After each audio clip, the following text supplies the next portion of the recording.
Hey guys, how's it going? Hope you're doing well. My name is Crown, and today I'm going to read you some very interesting stories that I hope that you're gonna love. And now, without further ado, let's go!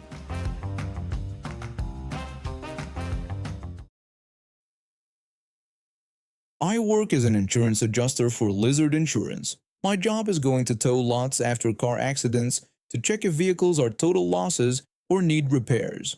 I also estimate repair costs. This happened back in 2013.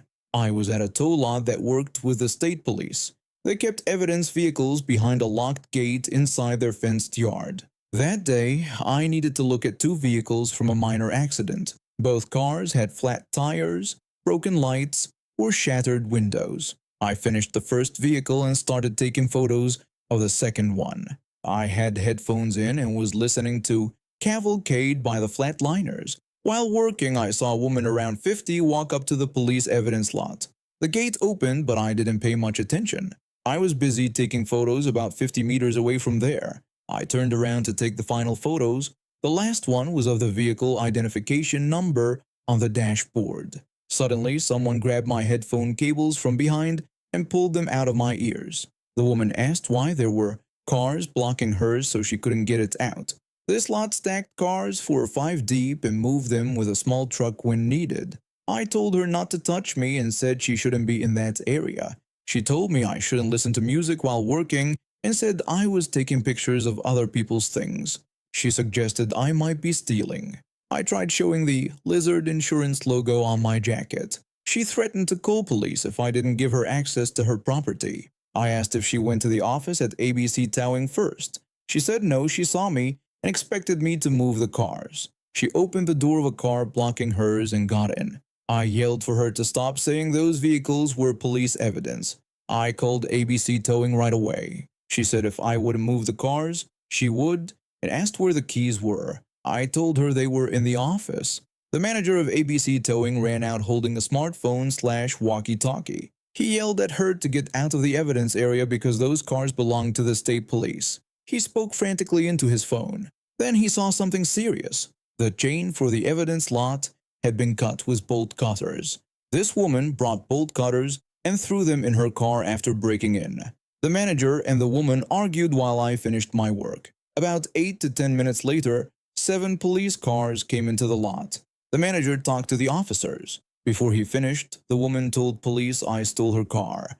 A lieutenant in charge of county police tow licenses told her to stand in a spot and assigned an officer to watch her. After hearing the manager's story, the lieutenant took mine. While I explained, the woman heard and started yelling again. She tried to approach me. The female officer with her grabbed her arm, but the woman pulled away and pushed the officer down. The woman screamed and charged at me. The lieutenant stepped in front and used his taser. She fell face first into the dirt and gravel, then skidded. The officers handcuffed her.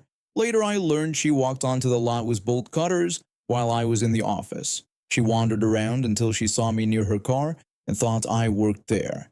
She was charged with burglary, tampering with evidence, assaulting an officer, assaulting me, trespassing, and resisting arrest. She went to jail, but I don't know for how long. Years later, I bought my own towing company. One day, we impounded a car for double parking. The owner was that same woman. When she saw me, she paid quietly and left quickly. This happened about 6 years ago when I was 12, and my brother was 10. We lived next to an older lady, I'll call her Karen. We never really talked to her much. She kept to herself and looked at us when we played too loudly in our backyard. My brother and I loved playing sports. Cricket in the summer, tennis whenever we felt like it. Our backyard wasn't huge, but it was big enough for us to have fun. The problem was that sometimes our balls would go over the fence into Karen's yard. Most neighbors would just toss the ball back or let you get it. Not Karen. The first time it happened, I knocked on her door. When she answered, I asked if I could get our tennis ball back. Karen looked at me and told me that any ball that came into her yard was hers and she was keeping it. Then she shut the door. I went back home and told my parents. They just said to be more careful and that some people are grumpy. Over the next few months, we lost about a dozen balls to Karen's yard. Each time she'd say the same thing about how any ball in her yard was now hers. We called her mini Karen between ourselves. My brother and I tried to be careful, but accidents happen. Then came the day that pushed me over the edge. We were playing fetch with our dog, a golden retriever mix. He had this special blue ball that he loved. It was the only one he would chase and bring back. We'd had it for years. My brother threw it too hard, and over the fence it went. Our dog ran to the fence and started whining, looking up at where his ball had gone.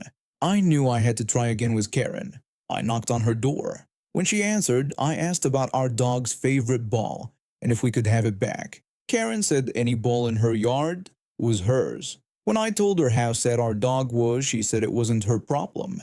She told me we should train our dog better or play somewhere else. Then she shut the door. When I went back home, our dog was still sitting by the fence whining. He spent the whole evening looking for his ball and wouldn't play with any other balls we offered.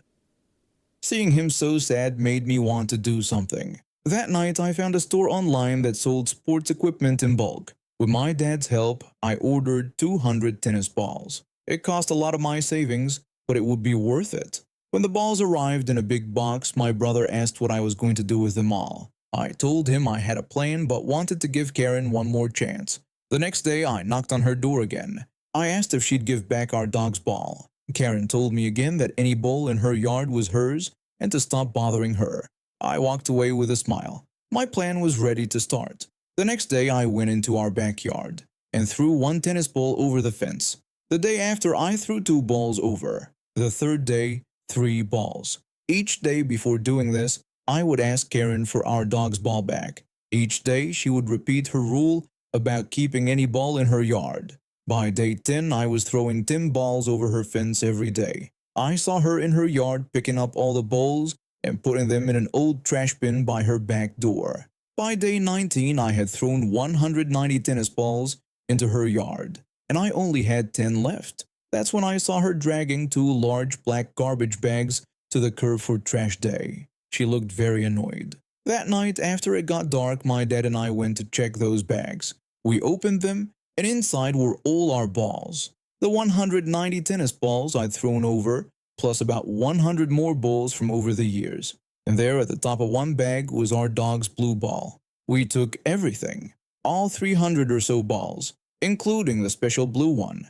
We left the empty bags there for her to find in the morning. When we got home, our dog went crazy when he saw his blue ball. He jumped and ran in circles, then grabbed it and wouldn't let go. He even started sleeping with it. The next morning, Karen was yelling outside. She was standing next to her empty garbage bags, looking around. When she saw me at our window, her face got red. She walked to our door and knocked until my mom answered. Karen told my mom we stole her garbage. Mom asked what she was talking about. Karen said her garbage bags were full last night, and now they were empty. Mom asked why we would want her garbage. Karen said the bags were full of balls, tennis balls and cricket balls, all hers.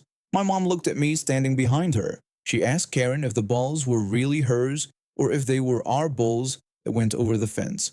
Karen said any ball in her yard belonged to her. Mom told her that any garbage on the curb is public property according to the law. Whatever happened to her garbage, there was nothing she could do about it. Karen stood there with her mouth open. Then she walked back to her house. After that day, Karen never spoke to us again. And whenever a ball went over the fence into her yard, it would appear back in our yard the next morning. Our dog lived another happy 4 years with his favorite blue ball. We made sure it never went over any fences again. 3 years ago, my mom and I lived in a twin house with one shared wall. We stayed there for almost a decade with 0 issues. Sometimes we heard loud noise from next door, but that happens when you share walls. Then they moved in. The new family had many children, at least 6 of them, all young. These kids were loud. I tried to be understanding. Kids are kids, and earplugs work when things get bad. 2 months after they moved in, the wife, Karen, got interested in our house. We had it on the market for a while, even before they moved in. Karen and her husband came for a viewing. From the start, they played games. During the tour, Karen complained about our living room being cramped and criticized our wallpaper. Though it was new and neutral, her husband said the floors needed complete replacement, claiming it would cost them thousands. This made no sense since the floors were hardwood and perfect. They spent the whole tour complaining while still saying they wanted the house. Their offer came in 30% below asking price. Mom said no and told them we were asking fair market value. Karen tried to argue they were doing us a favor since our house had been on the market for months. Mom told them to pay the asking price or forget it. Karen said they would think about it. That started the nightmare. The next day, the noise from next door got 4 times louder. The children screamed and jumped so hard pictures fell off our shared wall. This wasn't normal kid noise, but deliberate chaos. One afternoon in my room, I heard Karen through the wall telling her kids to jump higher and see if they could make the floor shake. She pushed them to make as much noise as possible. This became their daily routine, especially when we were home. Mom fought back. After a week, she brought out her old stereo and put the speakers against the shared wall. When the kids started jumping, she played classic rock very loud. Karen played their music even louder. Once we realized we were both playing the same radio station, Mom said 2 could play this game. The worst part happened when potential buyers came to view our house. Karen always knew somehow. Maybe she watched from windows or someone at the real estate agency told her. Without fail, when people arrived to see our house, the noise next door became terrible. During one viewing, a buyer asked if it was always this loud. I started explaining it wasn't when we heard a crash followed by what sounded like elephants running across their floor. The buyer decided our house wouldn't work and left. This continued for 4 months. Karen texted Mom with insulting offers for our house. She asked if Mom was ready to be reasonable and suggested very low amounts so we could get rid of the place. Mom ignored these texts, which made the noise worse. Just when hope seemed lost, a woman came who didn't react to the noise. She asked if that was the neighbors. When Mom started to explain, the woman said noise didn't bother her. She wanted to open a dance studio to teach tap, jazz, and hip-hop. Mom and I looked at each other and both had the same idea. Mom mentioned the property was zoned for home businesses. The woman liked that and said the layout was perfect for about 10 students. We accepted her offer that day. Closing took about a month, during which Karen kept up the noise and lowball offers. The day we signed final papers, Karen sent a last chance offer, slightly higher but still too low, warning we would regret not taking it. Mom told her the house was already sold and wished her luck with a new neighbor. Karen asked who bought it. When Mom mentioned the dance studio, Karen had no response. We moved out the next week. The dance teacher moved in and started renovations, adding sound equipment, mirrors, and a special floor for tap dancing. She runs classes 6 days a week with students coming and going all day. I still talk to her. She told me Karen came over angry after the first day of classes. Karen said she couldn't run a business there because it was too loud. The teacher told her she checked with the city before buying and the property was properly zoned for her business. She even had sound levels tested to ensure they met legal limits. 2 months later, Karen put her house up for sale. They couldn't stand the noise. Karma comes back around. I started at the marketing firm as a regular marketing executive, eager to prove myself. My team was small, just me and a senior marketing executive who had been there for years. I worked hard, stayed late, and volunteered for every project that came our way. Gradually, I started taking on more responsibilities: client management, campaign design, analytics reporting, things that were typically handled by senior staff. About 6 months in, the senior executive told me I was doing more work than they were, and that they'd never seen someone pick things up so quickly. I was flattered, but also started thinking about my career trajectory. If I was doing senior level work, shouldn't I have a senior level title and pay? I decided to schedule a meeting with my manager where I asked about my role and potential for advancement, mentioning that the senior executive had noticed I was handling responsibilities at their level. My manager told me it was wonderful feedback. She explained that for a promotion to senior, I would need to hit specific targets over the next 6 months. She gave me a list: improve campaign conversion rates by 15%, take lead on 3 major client accounts, develop a new strategy for our social media presence. I nodded, determined to exceed every goal, and I did. 6 months later, I returned to her office with proof I'd hit every target. Some I'd even doubled. I showed her that the Johnson campaign had a 27% conversion increase, I was now leading 5 major accounts, and our social media engagement was up 40%. My manager said it was impressive but suggested we needed to make sure it wasn't just a fluke. She set some additional goals for the next quarter. I was disappointed but understood the need to prove consistency. So I accepted the new targets and went back to work. Meanwhile, I noticed our design costs were eating into our project profits. The agency we used charged ridiculous rates for even simple graphics.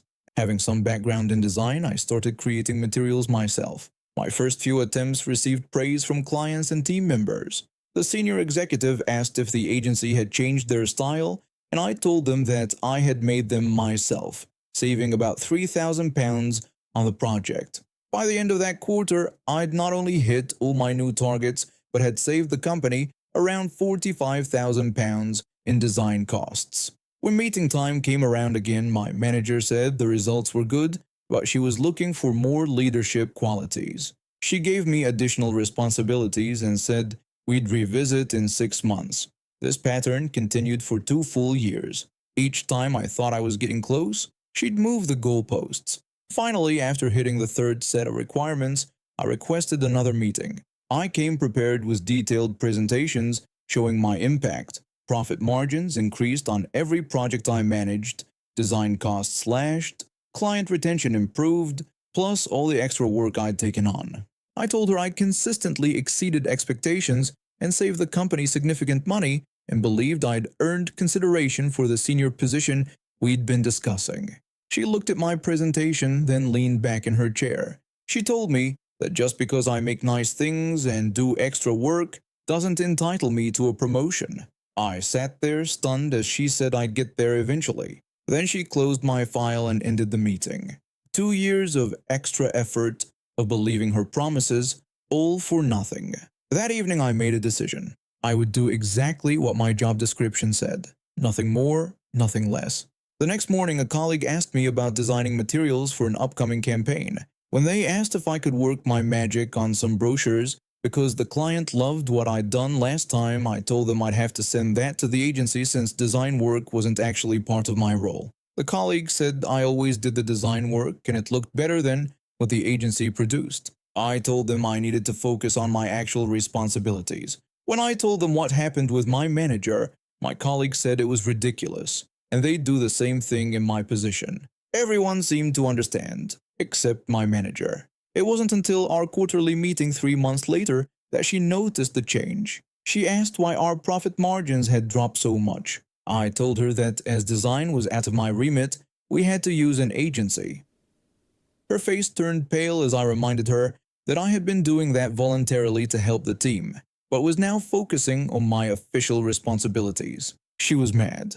The meeting with the CEO went poorly. We heard the shouting from 2 floors down. The next day, she called me into her office with an HR person present. She told me I was sabotaging the team and it was an official warning. The HR person asked which actions broke company policy. When my manager said it was refusing to do the design work that saved them money, the HR person asked if design work was in my job description. There was silence. After reviewing my contract, the warning was withdrawn. A week later, she gave me a new contract that included design responsibilities. I told her I wasn't signing a new contract without discussing pay first. She called it insubordination, but I said it was negotiation. Finally, after another bad month of financial reports, she called me in again. She asked what it would take to get me to run projects like before. I told her I wanted the senior marketing executive title and higher pay. She agreed.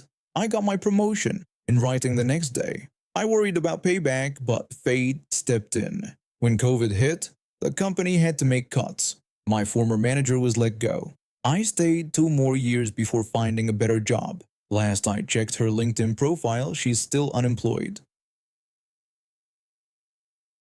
I was a bad kid growing up. Not evil, but definitely troubled. My mom worked 2 jobs after my dad left, so I had a lot of free time alone.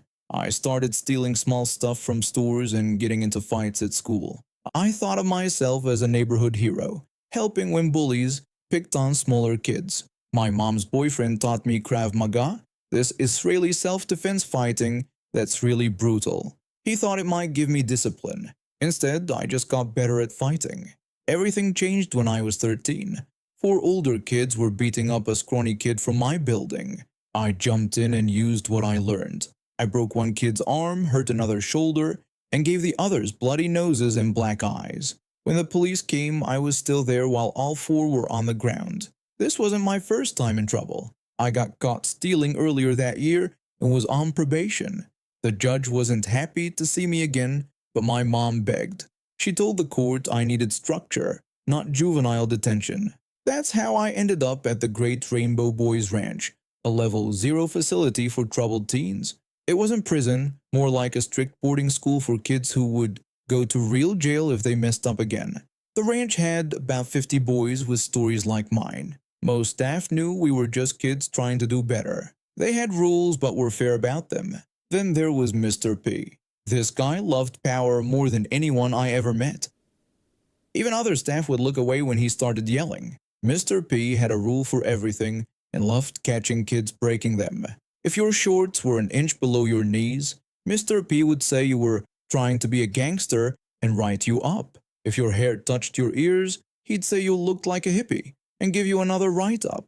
But his favorite thing to catch was kids not wearing belts. If your pants had belt loops, you needed a belt. Or Mr. P would act like you did something terrible and write you up while yelling. We hated when he was in charge, but he rarely went on trips with us. The ranch had strict dress rules, but staff usually relaxed them during outings. It was a small reward for being good. One summer, a hunting club invited some of us on a week-long trip.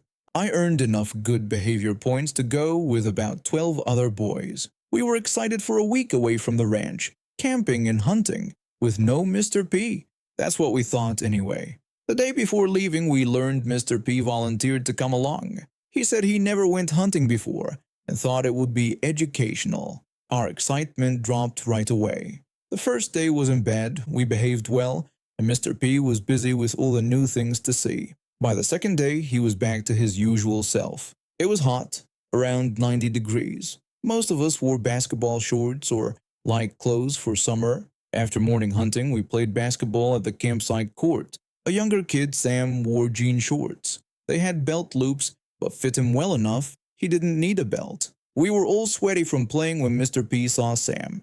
Mr. P told Sam to come over right now. Sam was about to take a free throw but walked over to where Mr. P stood. Mr. P started telling Sam off about not wearing a belt even though his shorts had belt loops. When Sam tried to explain it was hot and his shorts fit fine without a belt, Mr. P stopped him. He told Sam wearing a belt at all times with clothes that had belt loops was a rule. When Sam said they were playing basketball in 90-degree heat, Mr. P just repeated that at all times meant at all times, and gave him kitchen duty for that night and the next day. I watched while pretending to tie my shoe. I started thinking. Mr. P had said at all times, and I felt those words would cause problems for him soon. That night, after activities, I got the other boys together in our cabin. I asked if they heard what Mr. P told Sam about belts. One kid said Mr. P got really angry about Sam not wearing a belt with his jean shorts. I asked if he used the words at all times when talking about belts. When another boy asked why I wanted to know, I told them I had an idea to teach Mr. P about being too strict with rules. I shared my plan, and by bedtime all the boys on the trip knew about it. The next morning we all dressed in silly ways. T-shirts tucked into basketball shorts with thick leather belts around them. Athletic shorts with dress belts. Swimming trunks with western belts. One kid even put a belt over his sweatpants. When we went to breakfast looking ridiculous, the other staff members were confused. One asked what we were doing. Mr. P showed up with a red face. He told us we were being disrespectful and looked stupid. I put on an innocent face and said we were following the rules. I reminded him he told Sam yesterday that we had to wear belts at all times. Before Mr. P could finish getting angry, the head staff member told everyone to stop and asked me, 2 other boys, and Mr. P to follow him. We went to a small room in the hunting lodge. 2 other staff joined us. The head staff member asked what was happening. I spoke simply, telling him that yesterday Mr. P yelled at Sam for not wearing a belt with his jean shorts while playing basketball in the heat. I repeated Mr. P's exact words about wearing belts at all times and said I was worried everyone would get in trouble. So I told the other guys what Mr. P said so they wouldn't break rules. The staff looked at each other and the head staff member told us to wait outside. I stayed near the door long enough to hear Mr. P start yelling. After breakfast, all the boys gathered around. The head staff member looked tired but serious as he told us that Mr. P had to leave suddenly because of problems at home and wouldn't be with us for the rest of the trip. Several boys tried not to smile as they looked at each other. Then the head staff member explained the ranch's real belt policy. He told us belts were needed when wearing jeans or loose pants or shorts with belt loops, but not for athletic wear, swimming clothes, or any clothing that fits well without one. He said we could change into proper clothes for the day's activities. That hunting trip became famous at the ranch. Every year when the hunting club invited boys from the facility, someone talked about the Belt Rebellion. 6 years later, when I came back as a volunteer, I found they put a pair of antlers in the hunting lodge with a belt wrapped around them, showing that even troubled kids can teach adults about fairness and common sense. As for Mr. P, I heard he got a job as a mall security guard. And now we have reached the end of today's stories. Thank you for watching, and see you next time.